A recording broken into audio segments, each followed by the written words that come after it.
you for joining me while I look at the recent updated efficacy results from the Javelin Renal 101 trial. It's titled First Line Nivolumab plus axitinib versus sunitinib in patients with advanced renal cell carcinoma, authored by Tony Choueiri.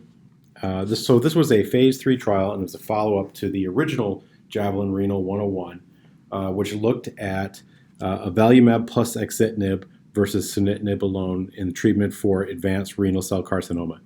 This is a very exciting area where you have lots of movement with checkpoint inhibitors moving into this market, and we're seeing some of the early steps of combination therapy where we're looking at VEGF TKIs being used concurrently with checkpoint inhibitors in the treatment of RCC, which has long been known to be a malignancy that responds not only to VEGF TKIs, but is also immunogenic, meaning that immunotherapy can play a significant role with these patients. So the original, or the first resulting paper written about Javelin showed interesting results, and this was the updated version of it. Patients were to receive avelumab 10 mg per kilo intravenously every 2 weeks, plus axitinib 5 milligrams orally twice daily, versus sunitinib 50, which at one point in time was to be considered the standard of care, although presently I would say it is an important agent, but no longer standard of care. So they would receive sunitinib 50 milligrams once daily for 4 weeks in a 6-week cycle, so 4 weeks on, 2 weeks off. The primary endpoints were progression-free survival and overall survival among patients with programmed death ligand 1 positive tumors, and key secondary endpoints were overall survival and progression-free survival in the overall population. So looking at this trial, they looked at 886 patients, 442 of which were randomized to receive avelumab plus axitinib, and 270 and 290 had PD-L1 positive tumors, meaning that when they were tested and pathology was put through, they tested positive for PD-L1, saying that there is already immunoactivity happening here, and that in the presence of a checkpoint inhibitor, we should see an expansion of that immunologic response, and we should see, we should be more likely to see a larger benefit. So looking at this trial, the results of which were progression-free survival was significantly longer in the avelumab plus axitinib arm than in the sunitinib alone arm, with a hazard ratio of 0.62 and a 95% confidence interval of 0.490 to 0.777, showing that we're not crossing the barrier of 1 and that this is statistically significant, and we have a p-value of 0.001.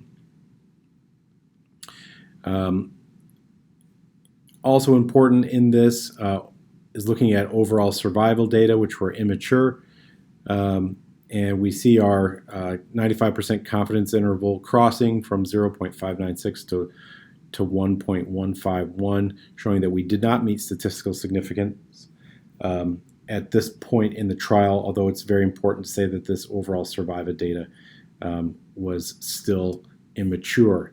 So moving along in this trial, we see our study design is similar to what it had been seen in the first Javelin Renal. Looking at progression-free survival, we see our Kaplan-Meier curves here, generally favoring the combination group of avelumab plus axitinib over sunitinib alone. So median progression-free survival and median overall survival, we see tighter curves. We don't see a lot of separation up here and a little bit at the end, although this is still quite immature data. Looking at this other, looking at the other data supplied, we see some we see other benefits looking, and I think this is the most important part of this trial, is that they were originally trying to capture anti-tumor activity and whether or not it matters to be PD-L1 positive or not. And in the first trial, they looked at this, and when you look, don't let these numbers fool you, because the N on these is avelumab plus sunitinib is 270, and in the PD-L1 positive population versus the overall population, where the N equals 442. So we see in terms, we basically don't really see a significant difference here, do we? We see 55, in terms of objective response rate, 55.3 versus 52.5. And you would think that in the PD-L1 positive population, where we should already have immunologic activity happening, that we should see a much larger, much more robust response here in the PD-L1 positive population, but we really don't see that. We see percentages being very similar. Also in complete responses, we see very similar numbers, partial responses, very similar percentages, although again, our N is much larger in the overall population. But what we don't see here is a statistically significant or just a clinically significant difference between these groups. And I think that was part of what the authors were originally going for here, in hopes that they would be able to say, with any time you're getting laboratory values, you're in a clinical trial, your hope is to say, well, we should be treating this group, we should be treating that group, we know that this group responds and that group responds. And looking at the PD-L1 positive population, we really just don't see a difference. So does PD-L1 positivity even really matter in this population? Looking further at the forest plots, again, some things that are questionable. We look at prognostic risk groups, and we see that the favorable, now this has always been sort of the Achilles heel of this treatment strategy, is that those patients who are favorable prognostic risk groups, if it's by MSKCC or the IMDC prognostic risk groups, this MSKCC risk group is putting those that are favorable, and we really don't meet statistical significance in this favorable group. And the question needs to be asked is that in those patients with favorable risk group with RCC, so RCC favorable risk group, and then PD-L1 negative, which we see here, we really don't see a significant difference between in either of those groups. And are we just seeing the activity of axitinib, and that axitinib has a similar efficacy to sunitinib, and that is why we're not meeting statistical significance, and that is really what's happening here, and we're not getting anything out of our PD-L1 inhibitor.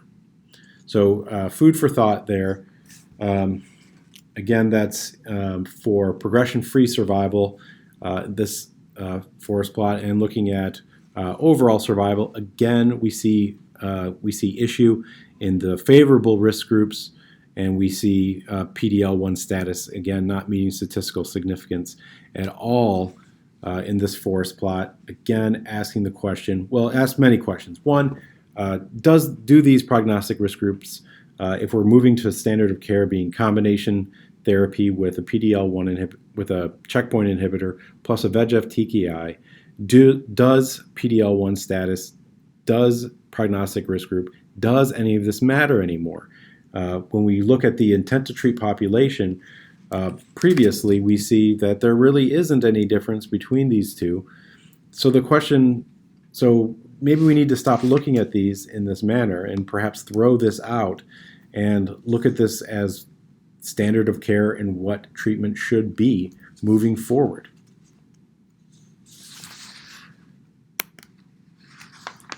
So there are other data in here which are all representative of the first trial, and there's no real, there's a lot here. There's a lot to read. There's a lot for you to take in. and looking at parsing out these different risk groups and how they all worked out. But the meat of the trial has already been discussed. And I think it's a great trial. I think we really need to be looking at standard of care, moving to combination therapy. And as we progress and get better TKIs and better checkpoint inhibitors, I think we're going to get more results that are similar along these lines. And we're going to be moving the ball forward with combination therapy and advancement in the treatment of this disease. Thank you all for joining us. Smash like, subscribe, and we'll get more videos out, and we'll get a better understanding of medical literature put across in a more tolerable way. Have a great day.